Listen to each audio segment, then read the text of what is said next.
தொலைக்காட்சியின் பிரதான செய்திகள். முதலில் தலைப்புச் செய்திகள். தையிட்டி பிஹாரை சர்ச்சை, கட்டம் கட்டமாக வெடுக்கப்படவுள்ள காணிகள். கோர விபத்தில் பலியான ஆளும் கட்சி வேட்பாளர். சர்வதேச யுத்த குற்றவியல் நீதிமன்றில் டக்ளஸ் சீரும் கஜேந்திரகுமார் அணி. புதுவருட பிறப்பை முன்னிட்டு விசேட பாதுகாப்பு நடவடிக்கைகள். கனடாவில் தொடரும் சீரற்ற வானிலை. ஒட்டாவா ரோயல் கனடிய கடற்படையை பயங்கரவாத அமைப்பாக பட்டியலிட்ட ஈரான். நியூசிலாந்தில் 2026 புத்தாண்டு பிறந்துள்ளது. தொடர்பான விரிவான செய்திகள். தையிட்டி பிஹாரை அமைந்திருக்கும் இடம் தவிர்ந்த அதனை சூழவுள்ள ஏனைய காணிகளை கட்டம் கட்டமாக விடுவிக்கும் யோசனைக்கு காணி உரிமையாளர்கள் இணக்கம் தெரிவித்துள்ளதை அடுத்து குறித்த காணிகளை விடுவிப்பதற்கான யோசனை அடங்கிய வரைபொன்று மாவட்ட செயலாளரினால் துறைசார் தரப்பினருக்கு அனுப்பி வைக்கப்படவுள்ளதாக காணி உரிமையாளர்கள் தெரிவித்துள்ளனர். தையிட்டி பிஹாரை விவகாரம் தொடர்பில் தீர்க்கமான முடிவொன்றை எட்டுவதற்கான ஆலோசனை கூட்டம் ஒன்று யாழ் மாவட்ட செயலகத்தில் மாவட்ட செயலர் பிரதீபன் மற்றும் காணி உரிமையாளர்களுக்கிடையே இன்று நடைபெற்றது. இதன்போதே இவ்வாறு தீர்மானிக்கப்பட்டதாக காணி உரிமையாளர்கள் தெரிவித்தனர். இது தொடர்பில் யாழ் ஊடக அமையத்தில் தெளிவுபடுத்தல் ஊடக சந்திப்பை முன்னெடுத்த காணி உரிமையாளர்கள் தையிட்டி பிஹாரை அமைந்துள்ள காணியை விடுவிக்க வேண்டுமென நாம் கடந்த 3 வருடங்களாக போராட்டங்களை முன்னெடுத்து வருகிறோம். ஆனாலும் இதுவரை எந்தவிதமான முடிவுகளோ தீர்வுகளோ கிடைக்கவில்லை. ஆனாலும் கடந்த சில வருடங்களுக்கு முன்னர் யாழ் மாவட்ட உதவி அரசு அதிபராக முரளிதரன் இருந்தபோது காணிகள் தொடர்பில் துல்லியமான தரவுகளுடன் தீர்வுக்கான முயற்சி எடுக்கப்பட்டும் அது ஏதோ ஒரு விதத்தில் கைநழுவி போனது. அதன் பின்னர் தற்போது இந்த முயற்சி மாவட்ட செயலர் பிரதீபனால் முன்னெடுக்கப்பட்டு இன்று காணி உரிமையாளர்களான எம்முடன் கலந்துரையாடப்பட்டது. இதன்போது காணிகளின் உரிமம் மக்களுக்கானதென்பது உரிமையாளர்களின் உரிமங்களின் சான்றுகள் மூலம் நிரூபிக்கப்பட்டு ஏற்றுக்கொள்ளப்பட்டது. அதையடுத்து அக்காணிகளின் விடுவிப்பிற்கான பொறிமுறை குறித்து ஆராயப்பட்டது. அதன் அடிப்படையில் பிஹாரைக்கு மேற்கு புறமுள்ள காணிகளை மிக விரைவில் விடுவிக்கும் யோசனை முன்வைக்கப்பட்டது. இதே நேரம் பிஹாரை அமைந்துள்ள காணி 3 தரப்பினருக்குரியதாக இருக்கின்றது. ஆனாலும் அந்த காணிக்கான மாற்று காணி குறித்தோ நஷ்டஈடு தொடர்பிலும் எந்தவிதமான தீர்மானமோ யோசனையோ எடுக்கப்படவில்லை. அத்துடன் இந்த முயற்சி ஒரு யோசனையாகவே இன்று தீர்மானிக்கப்பட்டு துறைசார் தரப்பினருக்கு அனுப்பி வைக்கப்படுகின்றது. இது இறுதி முடிவாக அல்லாது யோசனையாகவே இருப்பதனால் நாம் எதிர்வரும் 3ஆம் நாளன்று ஏற்கனவே தீர்மானித்திருந்த தையிட்டி போராட்டத்தை திட்டமிட்டபடி நடத்த தீர்மானித்துள்ளோம். அத்துடன் எடுக்கப்படும் தீர்மானங்களுக்கு காணி உரிமையாளர்கள் முழுமையான ஒத்துழைப்பை வழங்க தயாராக உள்ளோம் என்றும் தெரிவித்தார்.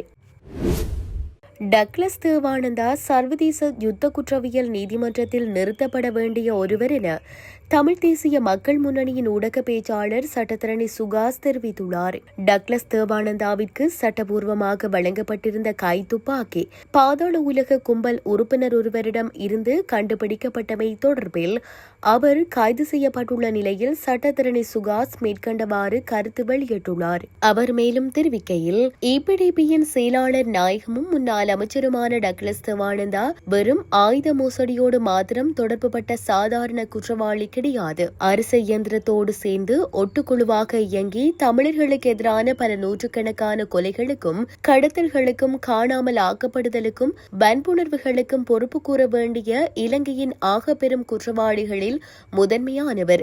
அவர் சர்வதேச யுத்த குற்றவியல் நீதிமன்றத்தில் நிறுத்தப்பட வேண்டிய ஒருவர் என சுகாஸ் குறிப்பிட்டுள்ளார். அத்துடன் டக்ளஸ் தேவானந்தா உள்நாட்டில் மாத்திரமன்றி வெளிநாடுகளிலும் கொலைகள் உட்பட குற்றங்களை சாவகாசமாக செய்த சர்வதேச குற்றவாளி. அவருக்கு எதிராக சூளைமேடு கொலை வழக்கில் இந்திய நீதிமன்றத்தின் பகிரங்க பிடியாணை இன்னமும் நிலுவையில் உள்ளமை குறிப்பிடத்தக்கது. அவரின் கைது வரும் கண் துடைப்பாக மாத்திரமன்றி அவர் ஆயுளுக்கும் வெளியே வராதபடி அமைந்தால் மட்டுமே சட்டவாட்சியின் பாற்பட்ட கைதாக கருதலாம். மாறாக ஒரு சில வாரங்களிலோ அல்லது ஒரு சில மாதங்களிலோ அவர் வெளியே வருவாரேயானால் பிள்ளையான் வியாழேந்திரன் வரிசையில் தமிழ் புல்லுருவிகளை கைது செய்து சிறையில் அடைத்துவிட்டு அக்காலத்தினுள் அக்கட்சிகளின் அடியாட்களை தம்பசப்படுத்தும் JVP NPP ஆட்சியாளர்களின் அரசியல் நிகழ்ச்சி நிரலின் பாகமாக மட்டுமே பார்க்க முடியும். பொறுத்திருந்து பார்ப்போம் என தெரிவித்தார். ஓய்வு பெற்ற பிரிகேடியரும் தேசிய மக்கள் சக்தியின் ரத்தினபுரி உள்ளூராட்சி சபை உறுப்பினர் பதவிக்கான வேட்பாளருமான ஒருவர் கோர விபத்தொன்றில் பலியாகியுள்ளார். குறித்த நபர் பயணித்த மோட்டார் சைக்கிள் தனியார் பேருந்துடன் நேருக்கு நேர் மோதியதில் இந்த கோர விபத்து சம்பவித்துள்ளது. விபத்தில் உயிரிழந்தவர் பன்னிப்பட்டிய மக்கும்புர பகுதியில் வசிக்கும் ஓய்வு பெற்ற பிரிகேடியர் HM சரத் விஜயசேன என்ற 63 வயதுடைய 2 பிள்ளைகளின் தந்தை என கூறப்படுகிறது. இதேவேளை இந்த விபத்தில் அவருடன் பயணித்த ஓய்வு பெற்ற கேர்னல் ஒருவரும் படுகாயமடைந்துள்ளதாக தெரிய வந்துள்ளது. இந்த நிலையில் விபத்து தொடர்பாக அங்கலவத்தையை சேர்ந்த 42 வயதுடைய பேருந்தின் சாரதி கைது செய்யப்பட்டுள்ளார். விபத்து குறித்து பண்டார்கம காவல்துறையினர் மேலதிக விசாரணைகளை மேற்கொண்டு வருகின்றனர்.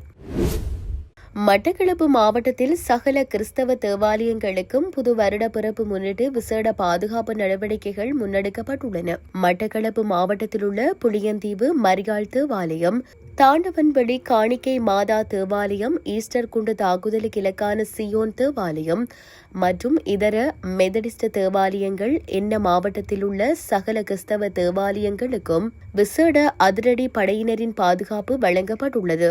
ஆலய நிர்வாகத்தின் கண்காணிப்பின் கீழ் வழிபாடுகளுக்கு வரும் பொதுமக்கள் தேவாலயங்களுக்குள் அனுமதிக்கப்பட உள்ளனர். இந்நிலையில் பாதுகாப்பு பிரிவினர் தேவாலயங்களை சூழ பலத்த பாதுகாப்பு கடமைகளில் ஈடுபட்டு வருவதையும் அவதானிக்க முடிவதாக செய்தியாளர் தெரிவித்துள்ளார். கனடாவின் கடற்படையை ஒரு பயங்கரவாத அமைப்பாக தெஹ்ரான் அறிவித்துள்ளது. கனடா ஒட்டாவாவின் தீவிரவாத குழுக்களின் பட்டியலில் ஈரானிய ராணுவ கிளையை சேர்க்கும் முடிவுக்கு பதிலளிக்கும் விதமாக ஈரான் இவ்வாறு செய்துள்ளது. இது தொடர்பில் அறிக்கை ஒன்றினை வெளியிட்டுள்ள ஈரானிய வெளியுறவு அமைச்சு கனடாவின் இஸ்லாமிய புரட்சிகர காவல்படையை பயங்கரவாத அமைப்பாக பட்டியலிட்டது சர்வதேச மட்டத்தை மீறும் செயல் என்று குற்றம் சாட்டியுள்ளது. இஸ்லாமிய புரட்சிகர காவல்படையை அமெரிக்கா பயங்கரவாத அமைப்பாக அறிவித்த பின்னர் நிறைவேற்றப்பட்ட 2019 ஈரானிய சட்டம் வாஷிங்டனின் வழியை பின்பற்றும் நாடுகளுக்கு எதிராக பரஸ்பர நடவடிக்கை எடுக்க அங்கீகாரம் அளிக்கிறது என்பதையும் அந்த அறிக்கை சுட்டிக்காட்டுகிறது. ஒட்டாவாவின் ரோயல் கனடிய கடற்படையை இந்த சட்டத்தின் எல்லைக்குள் வருவதாக தெஹ்ரான் கருதுவதாகவும் இதன் விளைவாக அதை ஒரு பயங்கரவாத அமைப்பாக முத்திரை குத்துவதாகவும் அறிக்கை கூறுகிறது. கனடாவை தொடர்ந்து தாக்கும் கடுமையான குளிர்கால வானிலை தொடர்ந்து நீடிக்கும் என எச்சரிக்கை விடுக்கப்பட்டுள்ளது. அண்மையில் ஒன்டாரியோ மற்றும் கியூபெக் மாகாணங்களை கடுமையாக தாக்கிய பனிப்புயல் காரணமாக சாலைகள் பெரிதும் பாதிக்கப்பட்டுள்ளதுடன் 10,000கணக்கான மக்கள் மின்சாரமின்றி தவித்து வருகின்றனர். கிழக்கு ஒன்டாரியோ முதல் அட்லாண்டிக் பிராந்தியம் வரை பரவிய பல மாகாணங்களில் மஞ்சள் மற்றும் ஆரஞ்சு வானிலை எச்சரிக்கைகள் தொடர்கின்றன. மில்லியன் கணக்கான மக்கள் சீரற்ற காலநிலை பாதிப்பினால் நெருக்கடிகளை எதிர்நோக்க நேரிட்டுள்ளதாக தெரிவிக்கப்பட்டுள்ளது. ஒன்டாரியோ மற்றும் கியூபெக்கில் உறைமழை, பனிக்காற்று மற்றும் பலத்த காற்று காரணமாக ஒரு கட்டத்தில் 10,000கணக்கான வீடுகள் மின்சாரமின்றி இருந்ததாக அதிகாரிகள் தெரிவித்தனர். கடந்த ஒரு வாரமாக கனடாவின் பல பகுதிகளில் பனிப்புயல், கடும் குளிர் அலை, உறைமழை என தொடர் வானிலை தாக்குதல்களை சந்தித்து வருகிறது.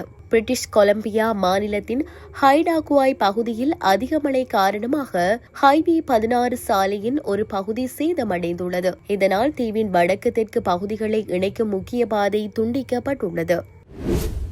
கிரிபாட்டி தீவை தொடர்ந்து நியூசிலாந்தில் 2026 புத்தாண்டு பிறந்துள்ள நிலையில் மக்கள் புத்தாண்டு கொண்டாட்டங்களில் ஈடுபட்டு வருகின்றனர். 2026 புத்தாண்டை வரவேற்க உலகம் முழுவதும் உள்ள மக்கள் ஆவலுடன் காத்திருக்கின்றனர். பல்வேறு நாடுகளில் பட்டாசு மற்றும் இனிப்புகளுடன் நிகழ்ச்சிகள் ஏற்பாடு செய்யப்பட்டு புத்தாண்டை கொண்டாட்டத்துடன் வரவேற்க மக்கள் தயாராகி வருகின்றனர். இந்நிலையில் நியூசிலாந்தில் 2026 புத்தாண்டு பிறந்துள்ளது. நியூசிலாந்தில் உள்ள ஆக்லாந்து, வெலிங்டன் உள்ளிட்ட நகரங்களில் வான வேடிக்கைகளுடன் புத்தாண்டு கொண்டாட்டம் களை கட்டியுள்ளது. நியூசிலாந்தை தொடர்ந்து சமோவா, டோங்கா உள்ளிட்ட நாடுகளிலும் புத்தாண்டு பிறந்தது. கேக் வெட்டி, ஆட்டம் பாட்டம் என புத்தாண்டை மக்கள் கொண்டாடி வருகின்றனர். இத்துடன் செய்திகள் யாவும் நிறைவு பெறுகின்றன. மேலதிக செய்திகளை அறிந்து கொள்வதற்கு www.tamilaram.com எனும் இணையதளத்தை பார்வையிடுங்கள்.